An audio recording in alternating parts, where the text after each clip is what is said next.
Welcome on in to a Thursday, March 5th. And good news, Joan. Good news, Sam. Apparently, we are up and running on the stream. I'll have to take your words for it. But, Sam, apparently everything is finally working? I mean, tentatively speaking. I put no stock in it in the first 6 minutes of broadcast. Listen, it's early yet. You know what I like to say? Plenty of time to train wreck, right? So I am broadcasting from home this morning, also on Friday as well. So, that's always adds a little bit of an extra dynamic to everything. Amy's out of town, so I've got parental duties this morning. So, usually by about 6:30, I've got to go, Russell Riker out of bed and get him off to school and all that kind of stuff. So today and tomorrow, I'm going to be from home. Now, so what I'm hearing is at 6:30, I should go along with the news. Absolutely. Absolutely. Go along with the... trying to get a 12-year-old ready for school, it just is not easy. Especially a 12-year-old boy, I can say, having been one. I just was going to say the same thing. It's the boy thing. We are nightmares. Well, yeah, I mean, it's hard enough to get, a 58-year-old guy out of bed, but, Riker at 12, it is not easy. And, you've got the hair is like all over the place. Do you know what okay, then I'm going to do this, then I'm going to get to the news. Do you know what absolutely horrified Riker the last time that I had to get him ready for school? What's that? He wakes up because he takes his showers at night, right? Mm-hmm. So a little bit of extra time in the morning. So he wakes up and his hair, because he's got he's got his father's hair, right? It's just amazing hair. It's just all over the place. He wakes up and it is just askew would be an understatement. So the most horrifying thing that Riker's had to deal with as of late was when I had to actually spray some water on his hair and comb it to try to, get it to look at it the least bit put together in the morning. Because he's also got those cowlicks all over the place. It's crazy. Oh, yeah. I sympathize heavily with this young man. I sent y'all my ID from my freshman year of high school. That was a mop up there. Yeah, and you know, he's got great hair, but it does get mop-like on occasion. So yeah, hopefully we don't have to, because it's awkward for me too, and so I'm sitting there trying to get that stupid brush through his hair, and he's got the knots in it and everything. So, but anyway, between the two of us, we are able to figure it out, and it's only happened once that he's missed the bus while I was on parental duty. I'll never forget that. I'm down here broadcasting. I think it was Johnny and Ken who were there, and I said, "Okay, so I forget what time it was, but okay, so you're ready. You got your backpack on. You got your lunchbox and everything. You're ready to go. The bus is going to get here." He's waiting inside of the house, and then when he sees the bus, he's going to start walking out. No, he watched the bus literally drive by. And I'm like, and I'm Power on the move. air.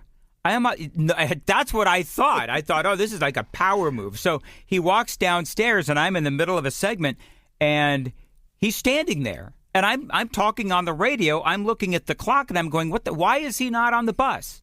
So he just said, and it was kind of bizarre. He said, yeah, I don't know why I didn't go outside. I just didn't. And the bus drove by. Oh, my goodness. Okay. Well, see, so then what happens then? Like, is he just late to school? What do you do? I ended up having to drive him to school at 9 o'clock. Okay. And and by the way, you know what I told him? I said, here's the deal. Like, you're going to get in some trouble, but you have at the time, your only 11 card. I have no excuse for allowing you to miss the bus. And so, of course, both the boys in the house get in trouble when he misses the bus. Oh, yeah. Yep. So anyway. So, growing up in a house where your parents drove you to school every day, it was either my dad coming in with a spatula or my mom dragging me out by my ankle. What did you say about a spatula? You know how your feet are sometimes exposed when you wake up in the morning? My dad would come in with a spatula and flap you on the bottom of the... Yeah. Ooh. Yeah. Wow. He'd give you a warning shot. He'd go, hey, get up. Got to get ready for school. And that would be like, 6:37. And then he'd come back in at like 7:30. And if you weren't up and moving, you're going to be.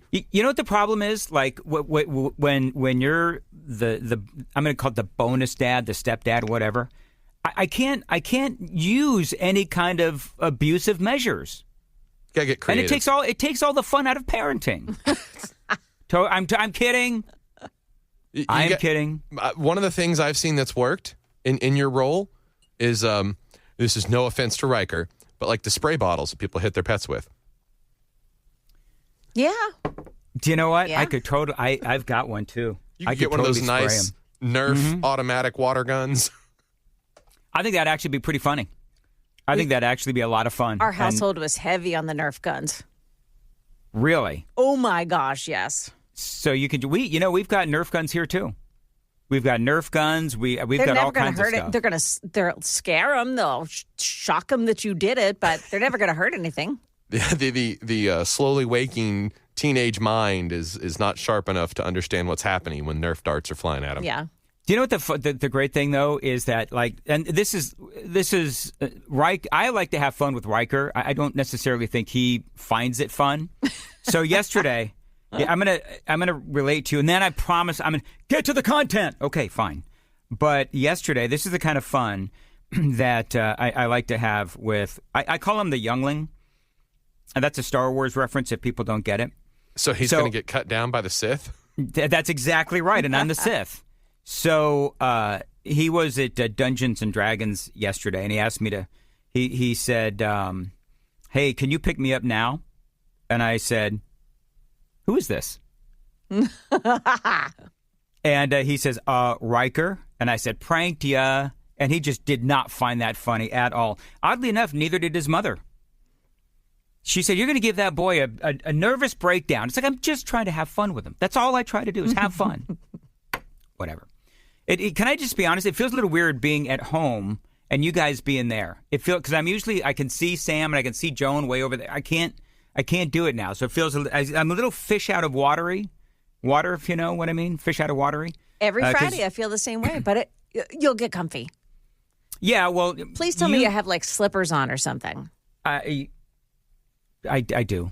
Okay, good. Actually, yeah. See, you should. You're at home, you should. Did you know that Chris Hand takes his shoes off when he's on the air? But why? Did you know that? No. Sam, did you know that? You said it to me the other day, and I was trying to visualize the methodology of sitting in the host chair and removing my shoes. So the other day, I had to go. It's always a process, me leaving, right? So I left my keys in the studio, so I had to go back in after I left.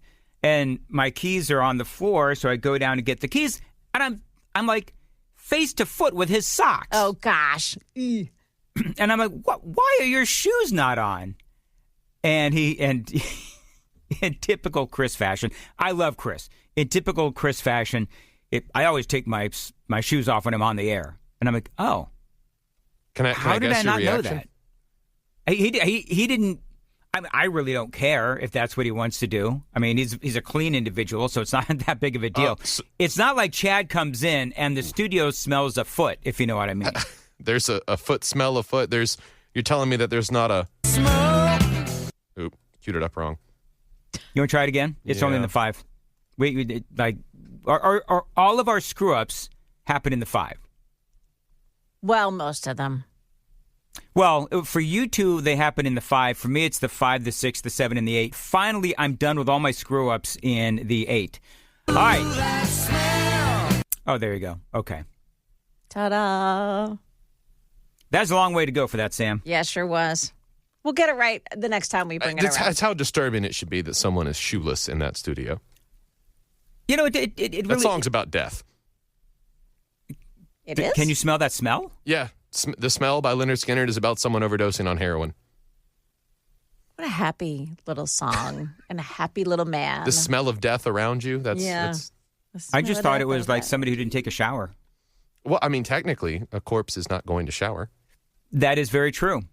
I didn't know that was... Unless it's Weekend at Bernie's. Yeah. Then the corpse can do just about anything. Or the 4 years of the Biden administration. Oh, you beat me to it. All right. 5:15. Jones got the news. I should say Jones got the traffic on WTN. Joan. Yeah, so it doesn't look like there's anything happening on the roads this morning. 65 looks good, 24, no delays so far, and 40 is okay as well. Traffic every 10 minutes every morning on Super Talk 99.7 WTN. All right, very good. You know why it feels weird this morning is because whenever I use my home studio, it's usually when I'm doing fill-in work for another station or whatever. So and I'm never using video. So the entire 10 minutes that I've been on, I've forgotten that I'm on camera. So I don't pick your nose. No. Generally speaking, I'm not a nose picker anyway, but I've just got to make sure that I There's watch what I'm information doing. we all needed this morning. I'm just moving right along. He brought up Stinky Feet Gate.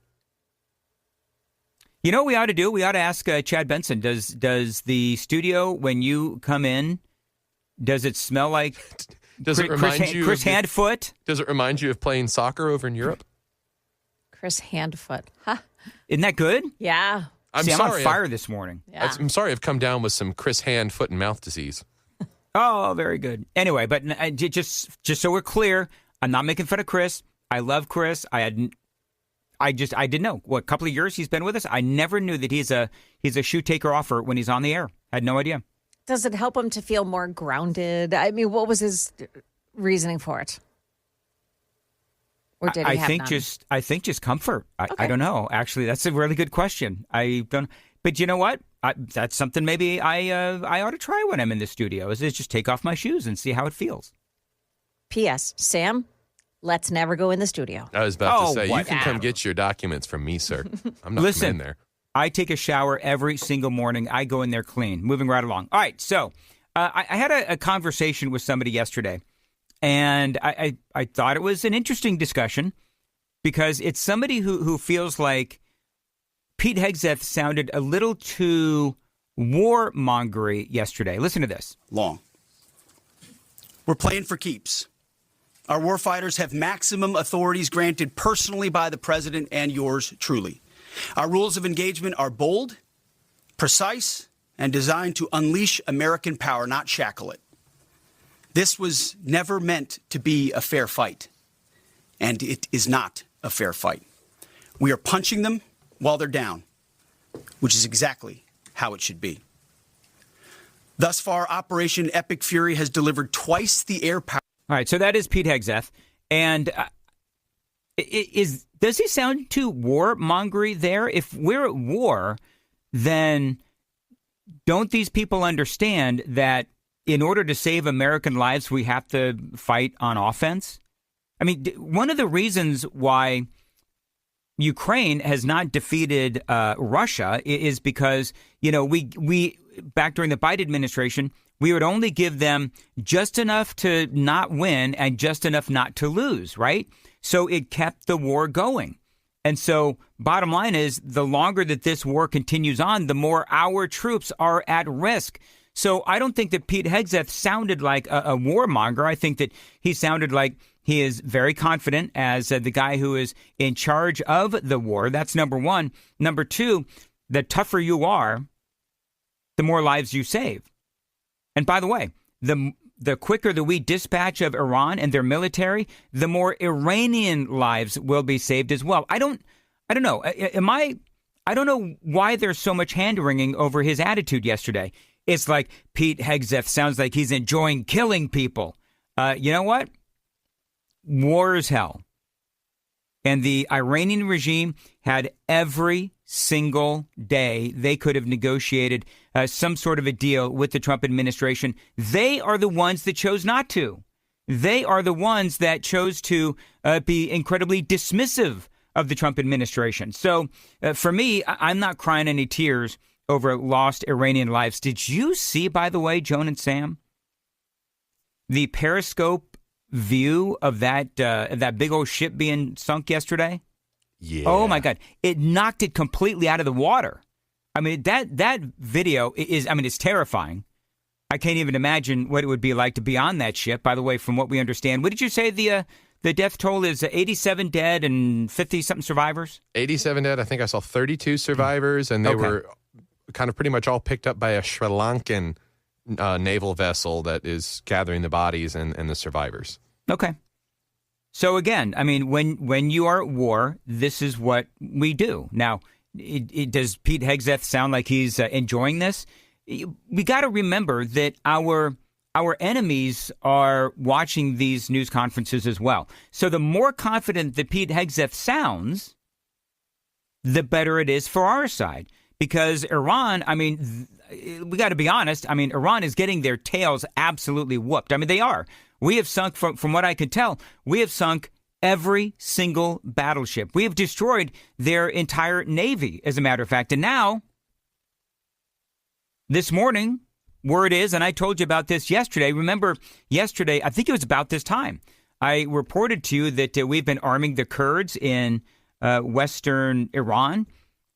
Well, now the Kurds have taken those arms that we've been supplying, and they are headed towards Tehran. And so now the ground battle will begin between the Kurds and the Islamic Revolutionary Guard. And that is a lot better than our ground troops, our men and women in uniform, going in and taking to the streets of Tehran. That may or may not happen. We'll have to see ultimately what happens. But if we can take care of this quick, then that's good. Because, and I hate to say it like this, but the more Iranian lives, the more Iranian military members of their military die, the more our military members will live. You have to fight a war like you're at war. You can't pea-foot around. You can't say, oh, do you oh, God, who was it? Help me. Jay Tapper. Did you have to kill all, 49 of the leaders there in Iran? Of course you did. Because war is hell. And Iran had every opportunity to negotiate with the Trump administration. They chose not to. So, yeah, there is, I hate to say it like this, but, we're sort of now into the day-to-day grind of this battle between America and Iran. Of course, the Kurds, again, now joining in. You have a lot of these Islamic countries, a lot of these Muslim countries that are on our side. You have some of these other nations, some of these nations in Europe are like, oh, no. Don't be so tough on Iran. Really? No, we're going to kick their ass is what we're going to do. We are continuing to do it as well. I still have reservations. I'm telling you, I still have reservations about what we're doing. We don't know who's going to take over. All of those concerns do continue. But I can also applaud our military when they are doing a good job. It is 5:23 on Nashville's Morning News, by the way, brought to you by Tennessee National Golf and Waterfront Community. All right, so I want to play this audio, and it is, I do find this interesting because I think that I may have a bit of a different opinion than from some of you folks. But, this was an extraordinary blow up in the White House press briefing. You've got Caitlin Collins and White House Press Secretary Caroline Leavitt. It's all about a comment that Pete Hegseth made as Secretary of War about our fallen war heroes and the media coverage. So this is what he said. I'm going to play the whole thing in context. Listen. This is what the fake news misses. We've taken control of Iran's airspace and waterways without boots on the ground. We control their fate.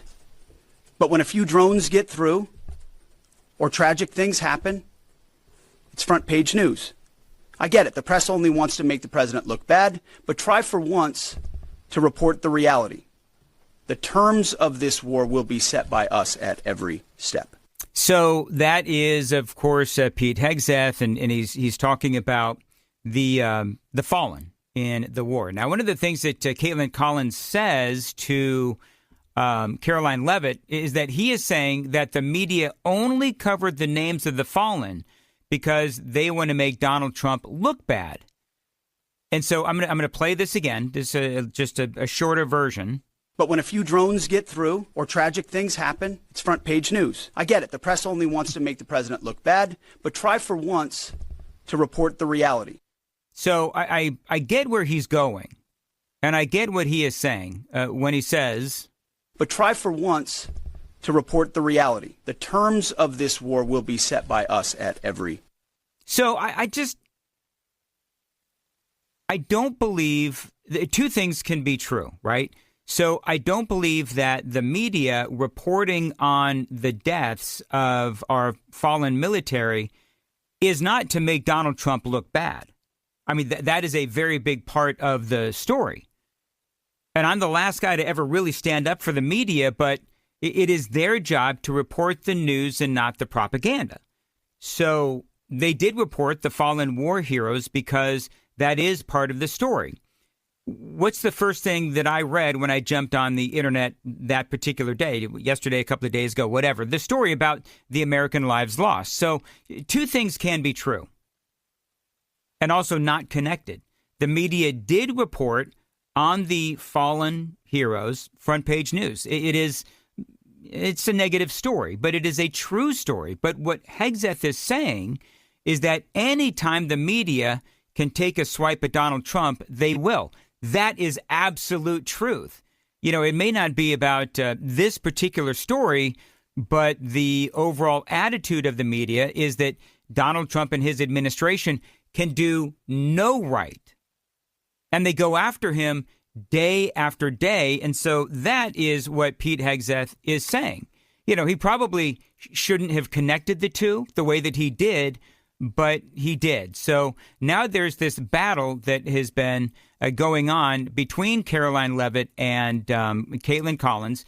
And a lot of people were talking about this. And I think the reason why people are talking about it is because of the fact that it made such a kerfuffle, I guess is what you'd say, is such a blistering fight during the White House press briefing. Given what Secretary Hegseth said this morning, is it the position of this administration that the press should not prominently cover the deaths of U.S. service members? No, it's the position of this administration that the press in this room and the press across the country should accurately report on the success of Operation Epic Fury and the damage it is doing to the rogue Iranian regime that has threatened the lives of every single American in this room. If the Iranian regime had their choice, they would kill every single person in this room. And so we can all be very grateful that we have an administration and that we have men and women in our armed forces who are willing to sacrifice their own lives for the rest of us in this room and for every American across the country and for every troop that is based in the Middle East. That's what these... So, I mean, to me, point White House and Caroline Leavitt. But when she says the media needs to report on the success of the mission, well, in an ideal world, and Joan, if I am over my skis on this, let me know, but it seems to me like the media is supposed to report on the facts, not call it a success or not call it a failure. They just need to report on the facts. Now, This is true. Yes. the facts are that we are kicking Iran's butt. I mean, there's no other way about that. But, you know, to label it a success or a failure is not necessarily the media's job. The people who digest the media, they can come to their own conclusions on whether or not it is a success or a failure. Now, there are people who are columnists and journalists, and not journalists, but columnists and people that give opinions like me. I have an opinion on whether or not it is a success and a failure.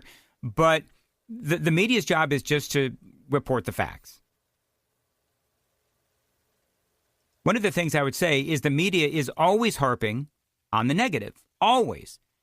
And they're always trying to paint the Trump administration in a bad light. That is an absolute fact, and you can't deny that. This is the battle as it continues. Claiming that it was front page news about these 6 service members who were killed. That's not what the secretary said, Caitlin, and that's not what the secretary meant, and you know it. You know you are being disingenuous. We've never had a secretary of defense who cares more. Drones get through or tragic things happen. It's front page news. I get it. The press only wants to make the president look bad. Yeah, as you know, we cover press the deaths of U.S. service members under every president. The press does only want to make the president look bad. That's a fact. Especially you. No, listen to me. Especially you and especially CNN. And the Secretary of Defense cares deeply about our war fighters and our men and women in uniform. He travels all across this country to meet with them, to connect with them, and your network has hardly ever probably reported on that. You also had the chairman of the Joint Chiefs, Chairman Kane, who's a brave patriot, standing alongside the secretary at the Pentagon this morning, again expressing his condolences to these families. And I just told you that the President of the United States will be attending their dignified transfer. So please, That's not making the president look bad. That's showcasing that. We expect you to cover that as you should. We expect you to cover that as you should, Caitlin. But you and your network know that you take every single thing this administration says and tries to use it to make the president look bad. See, okay, so she's got a point, because it's not necessarily what I would say is that it's not necessarily about this one story. It is about the fact that CNN for years and years and years and years, CNN has done nothing but attack Donald Trump. Have you ever, I would have to ask this question. Joan, have you ever seen CNN since Donald Trump became the president? Have you ever seen them do anything positive on the president? No. Neither have I. I mean, In fact, and I'm sure that it's happened, but they speak with such the anchors I'm talking about are the show hosts. They speak with such disdain and disregard for the president, for his wife, for anybody in the cabinet. They have so much loathing for them that it just comes out. Like when they speak, they can't help themselves. yeah, it is the loathing, and you used exactly the right word, Joan. Disdain. So, as I said, it's not about this one story. Caitlin Collins is trying to make it about that one little comment that Pete Hegseth made, when the reality is, when you look at the overall body of work for CNN for all of these years, they've absolutely been attacking Donald Trump. I mean, you know, when you look at the history between CNN and Donald Trump, and again, the body of work with all of those different reporters and all of those different show hosts and so forth, it's always negative. But here's the other thing. What a silly thing for Caitlin Collins to ask about. Like, is it just me, Joan, or does that seem kind of petty? With all of the things that are going on, she's going to ask about, you know, this 12-second soundbite of Pete Hegseth talking about the fallen war heroes and how the media is always trying to paint Donald Trump in a bad light. It seems incredibly petty. It's with petty, all the news that is going on. It's personal. You know, it's a personal snide remark to Caroline Leavitt. She knows it. She knows it. Caitlin Collins thinks she is the bomb. She thinks that, you know, she's the queen of Capitol Hill right now. So she's going to ask anything and thinks that, you know, everybody in the room thinks that she is the bomb. Remember Jim Acosta? Yeah, I mean, honestly, she stepped into his shoes. She's just the female, taller version of it. Tall? How tall was Jim Acosta? Was he a short guy? Now I'm going to have to look it up. Very good. Acosta. I mean, I will say that Caitlin Collins is far more fetching than Jim Acosta. But anyway. Yeah. So this is one more audio bite. That is an objectable fact. I don't think covering troop deaths is trying to make. If you're trying to argue right now that CNN's overwhelming coverage is not negative of President Donald Trump, I think the American people would tend to agree, and your ratings would tend to disagree with that as well. Go ahead. I love. I mean, I don't know, but one of the things that I like about playing these audio bites is when all of the other media outlets and all the other reporters in the room just start, you know, screaming questions. Maybe it's a follow-up, whatever it is. But yes, the reality is that this Caroline Leavitt's reaction, in my opinion, was not necessarily about the one story about what Pete Hegseth said, but it was actually about the overall body of work of CNN when it comes to the Trump administration. I love the memes, by the way. Do you know what CNN stands for, Joan? The Crap News Network. Yeah. There's so many things that it could stand for. People have made up a lot of memes about that. NBC, nothing but crap. CBS, crap broadcasting station. ABC, always broadcasting crap. Yeah. So, yeah, the media and in particular the news organizations, they have lost the battle. I mean, you want to talk about losing battles. They have lost the battle with the Trump administration. And honestly, it's nothing that the Trump administration, either the first one or the second one, it's nothing that they have done or not done. It is their reaction to it. And I haven't seen. Sam, look up, if you would. There's probably been a more recent poll on the credibility of the news media. And do people have any faith in the news media? Last time I saw, it was like, right there with Congress, at like 20, 30%, something like that. It was really, really low. And how far they've fallen. And again, it's really since Donald Trump took office, and it's nothing that Donald Trump has done except that he has called them out on their crap. And that's what I really love about Donald Trump. Good point to bring up. Gallup poll from October 2nd of this past year. Trust in media at new low of 28% in the U.S. 28%. And then specifically gets to Republicans' confidence in mass media to report news, quote, fully, accurately, and fairly, now at 8%. I'm going to say I am actually shocked at 8%. That's lower than I thought that it would be. Because and I thought, and maybe I'm wrong. Am I wrong on this, guys? So if somebody is more of a mainstream moderate Republican, then it seems like they would have more faith in the media as opposed to somebody or a group of people who are Donald Trump supporters who have recognized for a long time the bias in the media. I don't think that, there's only 8% of the Republicans don't like Donald Trump. I think that number is actually higher. So that tells me that even the Republicans who are not Donald Trump supporters, at the very least, recognize the absolutely incredibly biased reporting that we have seen from the media. All right, I'm dying to know, Joan, how tall is Jim Acosta? Oh, he's 5'8". 5'8". And how tall is Caitlin Collins? 5'7". Wow, She fake just looks news taller. Joan strikes again. Yeah. She's probably wearing 3-inch heels. I think she is. I bet you Jim Acosta wears heels too. I'm just saying. Ooh, what right. now? It's They call 550. those lifts, Dan. It'd be funny if Ron DeSantis came out with his own line of lifts. His own line of lifts. See, that would be funny. All right, real quick, there is a comedian by the name of Alex Stein, and Dan Crenshaw was in Nashville. I guess this was last night, and he was ambushed by this comedian. This is what he had to say. Dan, I bet you didn't see that loss coming, Dan. Remember Dan Crenshaw? I know who this is, Alex Stein. Yeah. Primary, yeah. Dan, did you see that loss coming? Crenshaw, you took the L.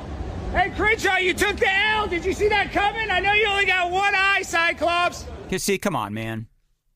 Yeah, that was the line. I'm gonna call Alex Stein an a-hole. Oh, he is. Dan Crenshaw, and I'm no fan of Dan Crenshaw. I spent almost an entire segment yesterday bashing the guy. However, Dan Crenshaw lost his eye on the field of battle. So no, you don't call the man a cyclops or whatever. That Or bet you couldn't see that coming. Yeah, I'm that's sorry, creepy. folks, but that is just. You took the L. Hey, Crenshaw, you took the L. Did you see that coming? I know you only got one eye, Cyclops. You lost. Did you do a good job? Hey, Dan, great job on your election, brother. You're a loser. We got your ass, Dan. You're a loser. Great job, dude. So there you go. Isn't this the dude that dresses up and pretends to be trans to troll people?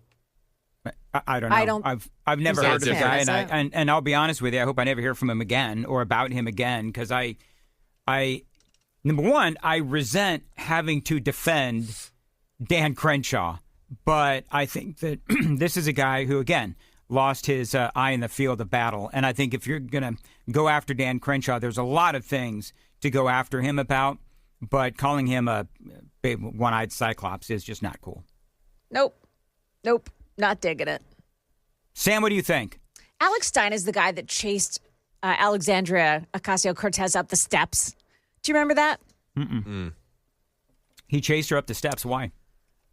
Asking her questions. Yeah, he goes into those committee meetings and stuff in local government and just kind of acts like a... Tim Burchett has the proper term for it. An a-hole? Yeah.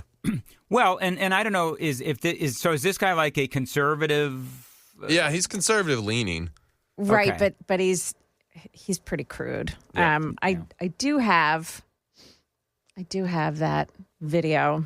Let's see if he out the creepy guy. no, this is somebody else. He was chasing her up the steps and he called it my favorite big booty Latina AOC.